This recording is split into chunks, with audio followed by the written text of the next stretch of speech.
Bolaning eng ustun manfaatlari qanday aniqlanadi?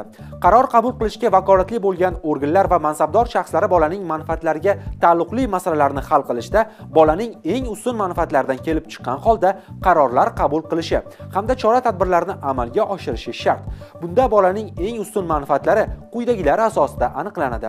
Bolaning asosiy ehtiyojlarining qanoatlantirilishi, oilaviy muhitda tarbiyalanishi hamda oilada uning yoshi, jismoniy va ruhiy ehtiyojlariga muvofiq g'amxo'rlikning mavjudligi, bolaning zo'ravonlikning barcha shakllaridan xoli bo'lgan xavfsiz muhitda kamol topishi, bolaning ehtiyojlari va qobiliyatlariga muvofiq bilim olish, bolaning tili, madaniy va diniy qarashlari inobatga olinganligi, bolaning fikri, bolaning qonunchilik hujjatlarida belgilangan boshqa huquqlarning ta'minlanganligi. Ushbu yangilik O'zbekiston Respublikasining ayrim qonun hujjatlariga xotin-qizlar va bolalarning huquq hamda erkinliklari himoyasini yanada kuchaytirishga qaratilgan o'zgartirish va qo'shimchalar kiritish to'g'risidagi qonun loyihasida nazarda tutilmoqda.